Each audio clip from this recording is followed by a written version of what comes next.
June 15, 1961. Harlem, New York. 8 p.m. The Johnson house was quiet, too quiet. My Johnson stood at the top of the staircase listening. No radio playing from Ruthie's room. No rushing footsteps. No teenage complaints about being late for school. Just silence. She pushed open the bedroom door. The bed was made. Perfectly made, the way Ruthie never left it. The window was open, curtains stirring slightly in the morning breeze. And resting on the pillow, right where her daughter's head should have been, sat a folded piece of paper. I knew before she touched it. Mothers always know. Her hands trembled as she opened the note. It wasn't written to Ruthie. It was written to Ellsworth Bumpy Johnson. "We have your daughter. $500,000 by midnight. No police. No tricks. If you try to find her, she dies." The scream ripped out of my chest before she could stop it. Bumpy Johnson took the stairs 3 at a time. When he saw the note, when he saw the empty room, when he saw his wife's face, something changed. For decades, Harlem had known Bumpy Johnson as controlled, calculated, always thinking 5 moves ahead.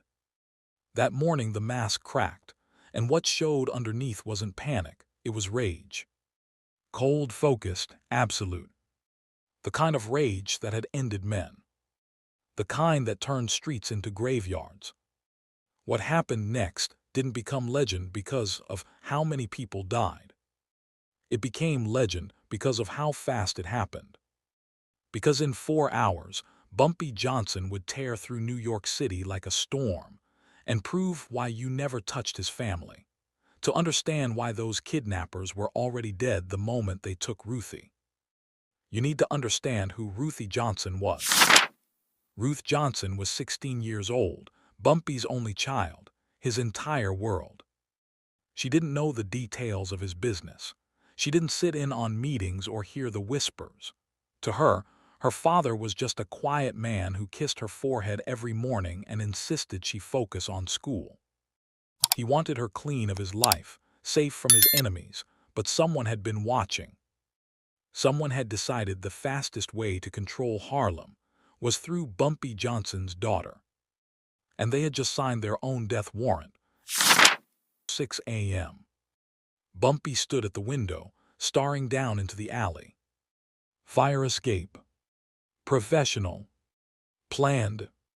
They studied the house, studied the routine. Ruthie left at 7:30 every morning. Today, she never made it to the sidewalk. Bumpy checked his watch. Midnight was the deadline. But he knew better. Kidnappers didn't wait that long. Too risky.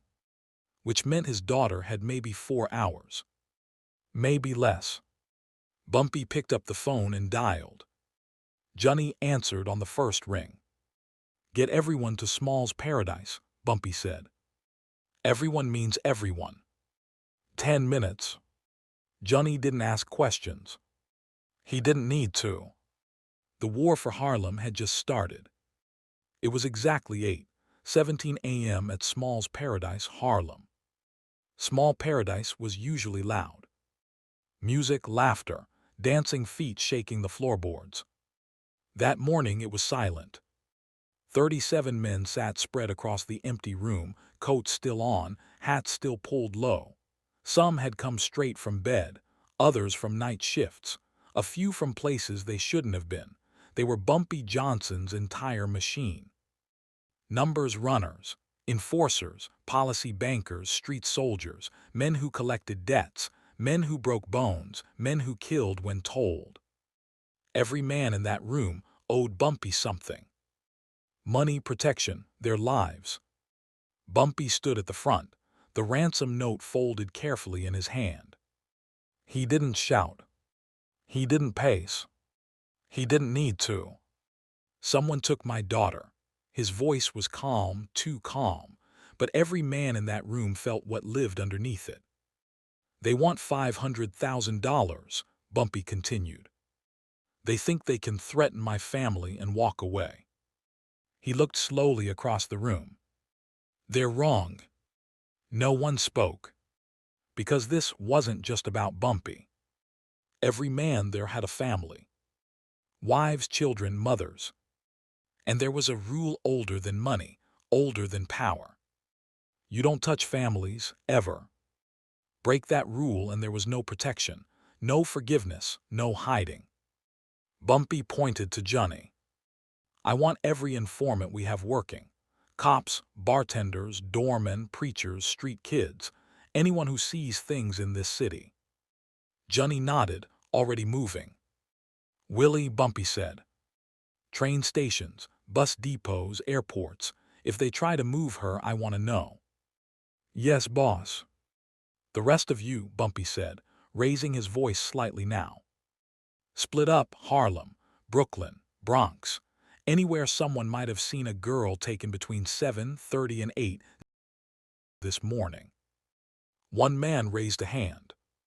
Boss, what if this is the Italians? The room stiffened. What if this is Genevieve's trying to pressure you? Bumpy didn't hesitate. Then Genevieve's just signed his death warrant. A pause, but we don't assume, Bumpy added. We prove. The men stood. And Harlem moved. 8:34 a.m. Bumpy sat alone at Small's Paradise. The clock on the wall ticked loud enough to hurt. Every second felt like theft. 3 hours and 26 minutes since Ruthie vanished. He thought about her laugh, the way she used to roll her eyes when he worried too much, how she still hugged him in public even when her friends were watching. For the first time that morning, fear crept in. Not fear for himself. Fear that he was already too late. The phone rang. Bumpy grabbed it instantly. Talk to me. Bumpy, came the soft voice on the other end. It's Father Divine. The preacher had ears everywhere, confessions, rumors, secrets whispered in desperation. What do you have? 2 men were asking questions last week, Father Divine said. About your daughter, her school, her routine. Bumpy closed his eyes. Who? White men, Italian. One had a scar across his left eye. They were drinking at McGlory's bar, Little Italy. Bumpy wrote it down. Thank you, Father. Find your daughter, Bumpy, Father Divine said quietly. And remember, vengeance is the Lord. With respect, Bumpy replied. Today vengeance is mine. 9:28 a.m. McGlory's bar, Little Italy. Willie pushed through the door.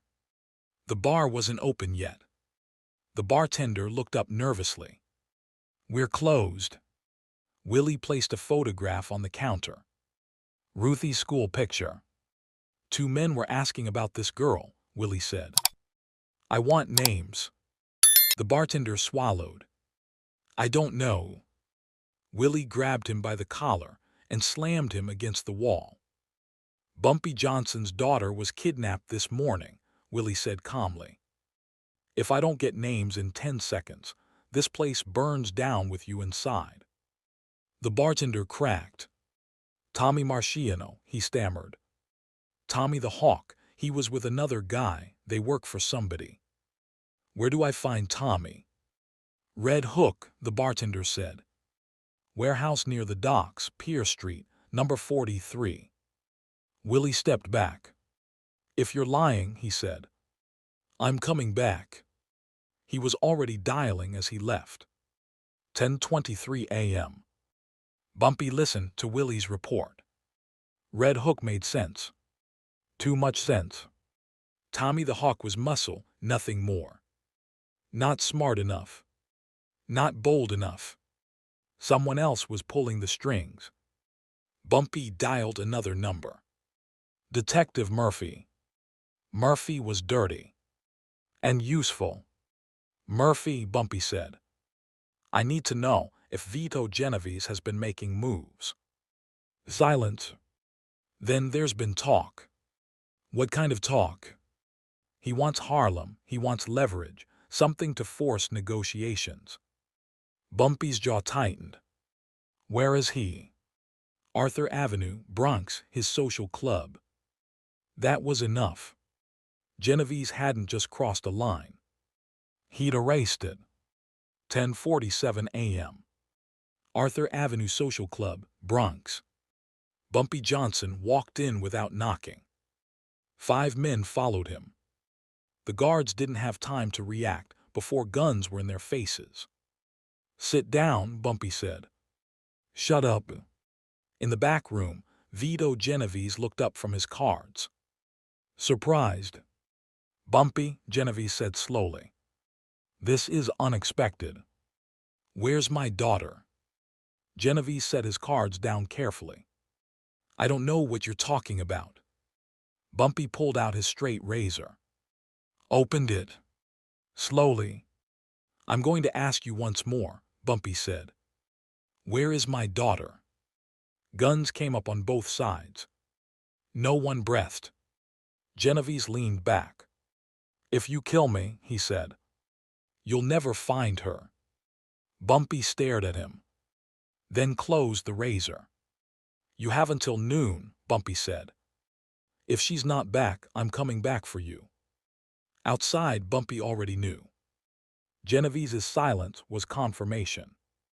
The warehouse was real, and time was almost gone. June 15, 1961. 11:03 a.m. 3 hours and 33 minutes. That's how long Ruthie Johnson had been missing. Every second past that point was borrowed time.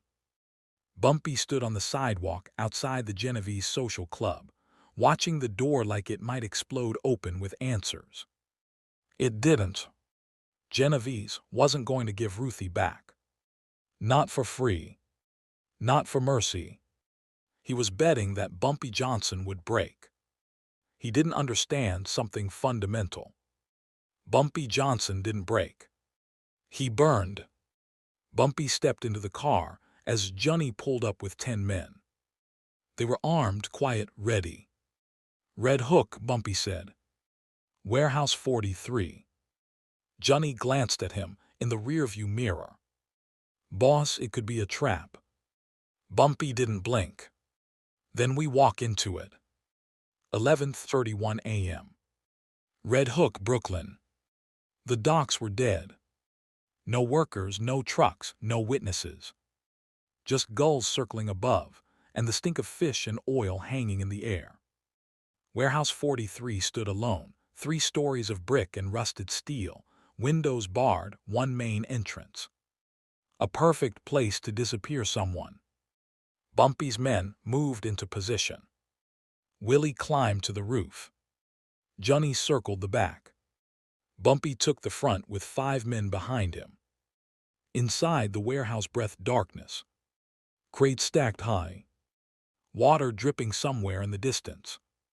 And voices. Upstairs. Mail.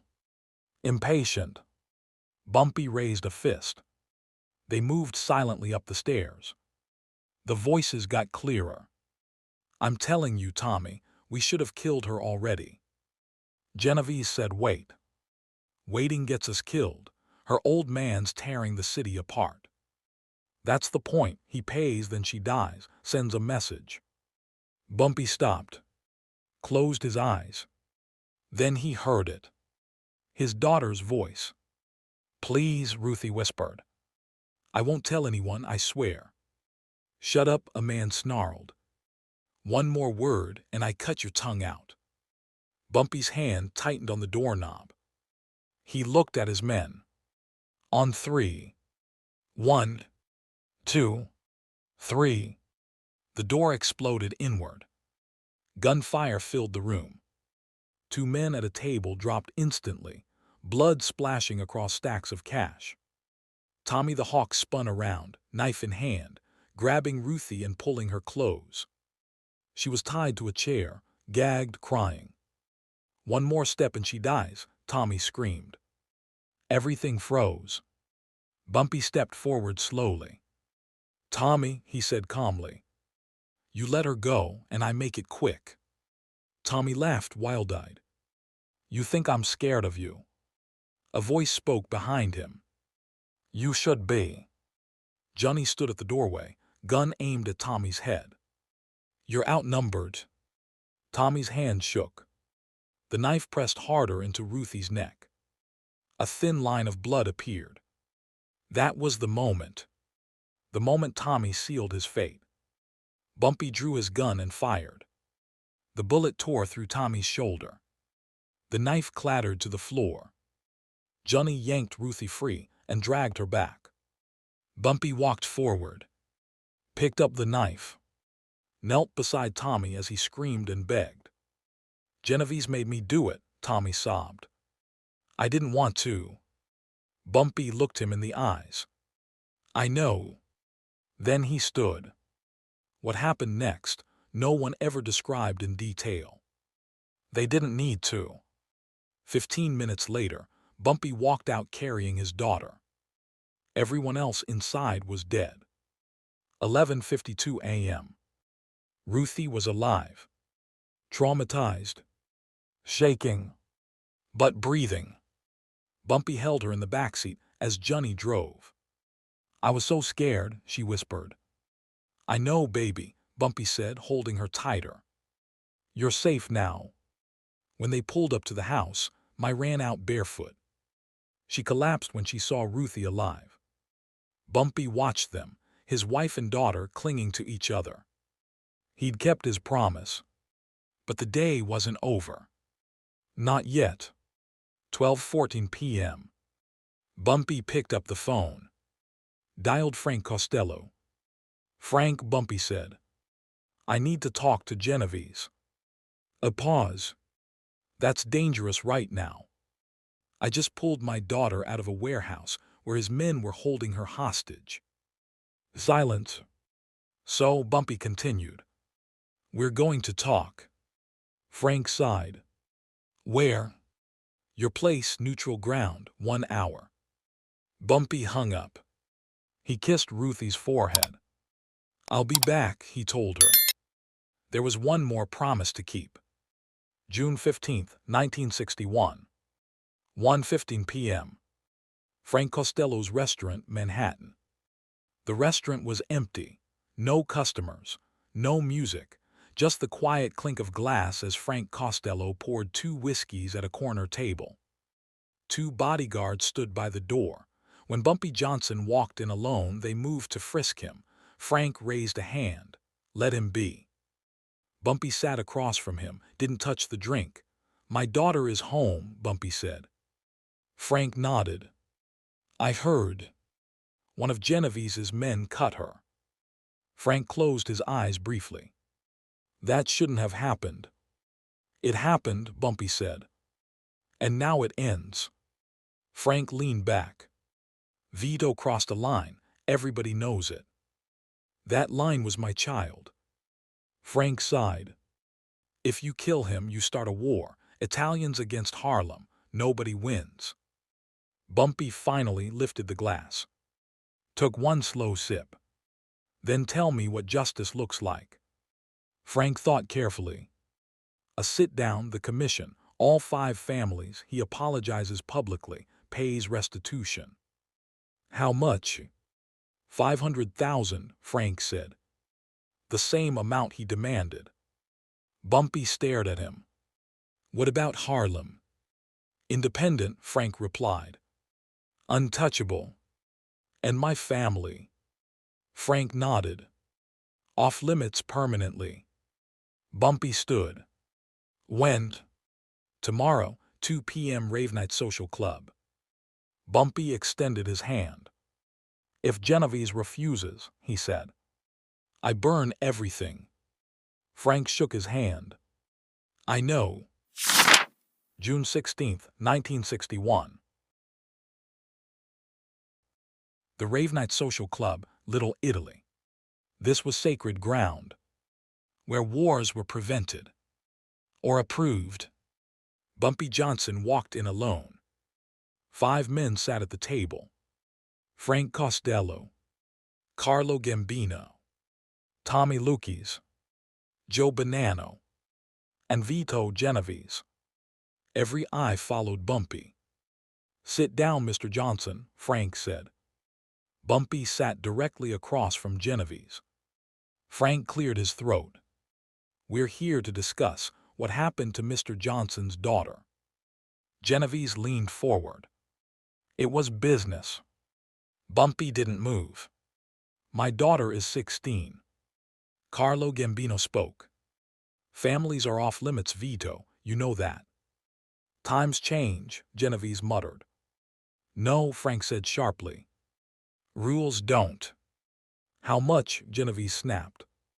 500,000, Bumpy said. "And your word?" Genevieve laughed bitterly. "You want my word?" "Yes," Bumpy replied. "In front of everyone." Silence. Lukey spoke. "Pay him." Bonanno nodded. "You're wrong here." Genevieve realized he was alone. "Fine," he spat. "Your family's untouchable." "Say it properly," Bumpy said. Genevieve's jaw clenched. "I veto Genevieve. Give my word that Bumpy Johnson's family is untouchable. Harlem remains independent." "And apologize." Genevieve stood. "I apologize," he said, venom in every word. "For taking your daughter." Bumpy nodded. "Accepted." Then he stood. "One more thing," Bumpy said, looking around the table. "If anyone ever tries what he did, I won't negotiate."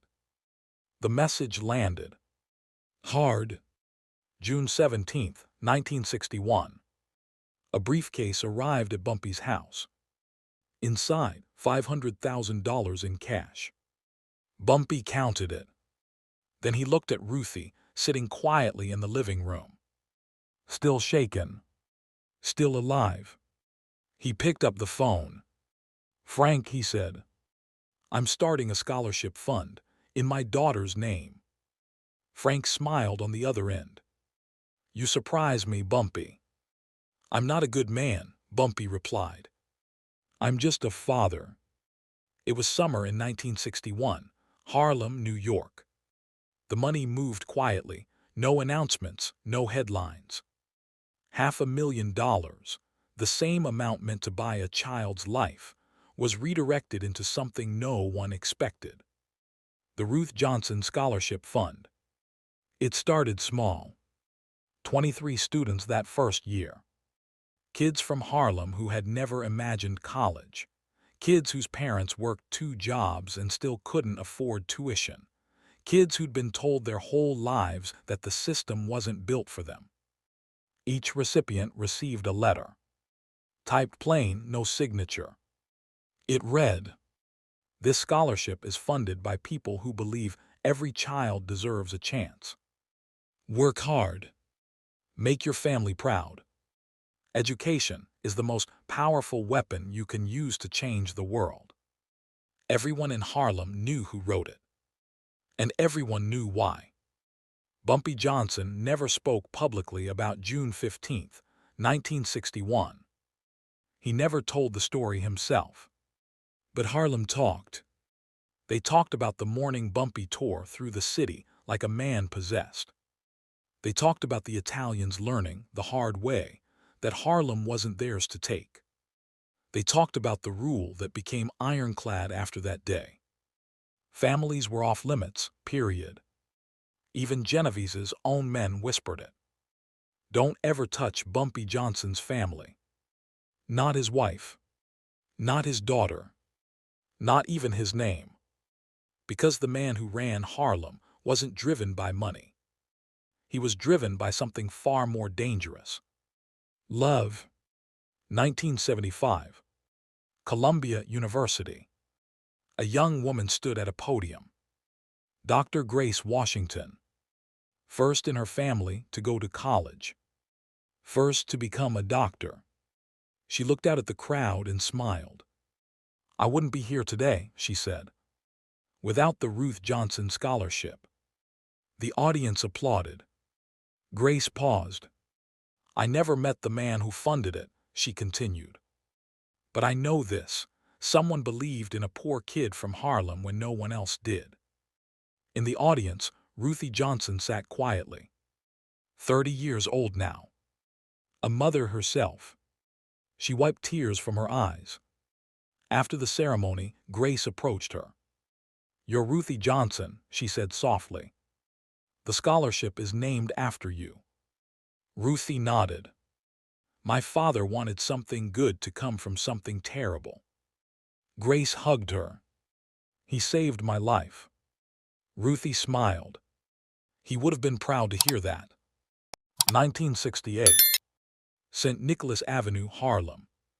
Bumpy Johnson's funeral drew over 5,000 people.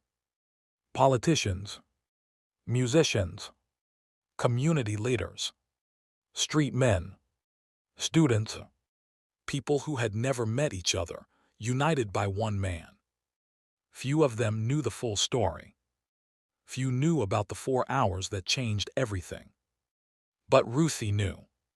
And she told her children. And they told theirs. June 15, 1961. 4 hours. From the moment a note was found on a pillow, to the moment a daughter was carried home alive. 4 hours prove that power isn't money. Power is how willing you are to protect the people you love. Bumpy Johnson proved that on June 15, 1961. If this story moved you, hit that subscribe button. Drop a like if you believe real strength is protecting your family. And tell me in the comments, do you think real strength lies in protecting your family at any cost? If it were you, what would you have done in those 4 hours?